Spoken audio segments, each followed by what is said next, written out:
খ্রিস্ট ধর্মে বিশ্বাসী অর্থাৎ খ্রিস্টানরা বিশ্বাস করেন যে 3টি 6 অর্থাৎ 666 এবং 13 হলো আনলাকি বা অপয়া নম্বর। 13 সংখ্যাটিকে অপয়া মনে করেন হিন্দু ধর্মাবলম্বীরাও। এর পেছনে কিছু কারণ আছে। খ্রিস্টানদের ধর্মগ্রন্থ বাইবেলে লিখিত দ্য বুক অফ রিভলিউশনে বলা হয়েছে যে 666 হলো শয়তান বা ডেভিলসের নাম্বার। মার্কিন প্রেসিডেন্ট রোনাল্ড রেগান যখন নিজের ক্যালিফোর্নিয়ার বাংলোতে উঠেছিলেন তখন তিনি লক্ষ্য করেছিলেন যে সেই বাংলোটির নম্বর হলো 666। এটা লক্ষ্য করা মাত্রই মিস্টার রেগন তার নিজের বাংলোর নম্বর বদলে দিয়ে 668 করে দিয়েছিলেন।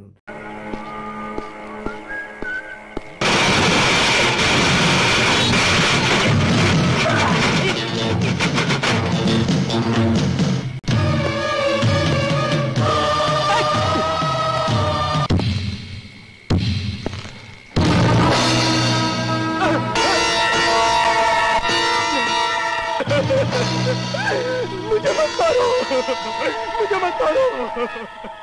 1986 সালে ফ্রাইট নাইট বলে একটি হলিউড মুভি ব্যাপক শোরগোল ফেলে দিয়েছিল। ভারতে এই সিনেমাটির কাহিনী অবলম্বনে একাধিক ভাষায় কয়েকটি হরর ফিল্ম নির্মিত হয়েছিল। 1989 সালে নির্মিত মালায়ালাম মুভি কল্পনা হাউস ছিল এই ফ্রাইট নাইটের কাহিনী থেকেই প্রেরিত হওয়া একটি ফিল্ম। পরে সেই একই বছরে এই ফিল্মটি তামিলে আমাভাসানি ইরাভিল নামেও নির্মিত হয়। তেলেগুতেও ফ্রাইট নাইটের রিমেকিং হয় ইন্টি নাম্বার 13 নাম দিয়ে। আর 1989 সালেই ফ্রাইট নাইটের কাহিনীকে ভিত্তি করে বলিউডের নির্মাতা বিনোদ তলওয়ার বানিয়েছিলেন ওহি ভয়ানক রাত মুভিটি।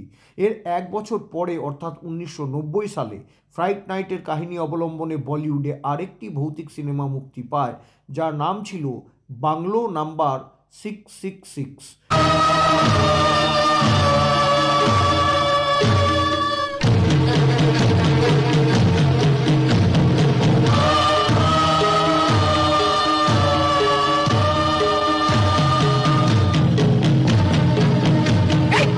ফ্রাইট নাইটের কাহিনীর উপরে ভিত্তি করে নির্মিত হওয়া ফিল্মগুলির মধ্যে বাংলো নাম্বার 666 ছিল সবচেয়ে আন্ডার রেটেড মুভি।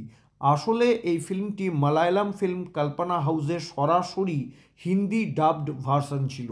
এই ফিল্মটিতে আনু মালিকের সুরে কুমার শানুর গাওয়া একটি বেশ রোমাঞ্চকর গান আছে।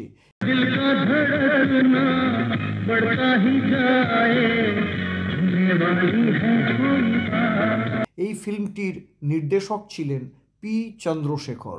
ফ্রাইট নাইট বাংলো নাম্বার 666 বা ওহি ভয়ানক রাতের কাহিনীটি ছিল যে একটি কলেজ স্টুডেন্ট বুঝতে পারে যে তার পাশের বাংলোতে যে নতুন প্রতিবেশীটি এসেছে সে আসলে একটি ভয়ানক রক্তচোষা ভ্যাম্পায়ার। কিন্তু সেই ছাত্রটি যখন এই কথাটি তার পরিচিত মহলে বারবার বলার চেষ্টা করে তখন কেউই তার কথায় আমল দিতে চায় না, বিশ্বাস করতে চায় না। কিন্তু অন্যদিকে সেই রক্তচোষা ভ্যাম্পায়ার কিন্তু বুঝতে পারে যে তার প্রতিবেশী কলেজ ছাত্রটি তার স্বরূপ বুঝতে পেরে গেছে। এইভাবেই ঘটনা প্রবাহের মধ্য দিয়ে সিনেমার কাহিনী এগিয়ে চলে তার পরিণতির দিকে। Excuse me? You? Yes. Bungalow number 666 यही है? No. वो है। Oh, thank you.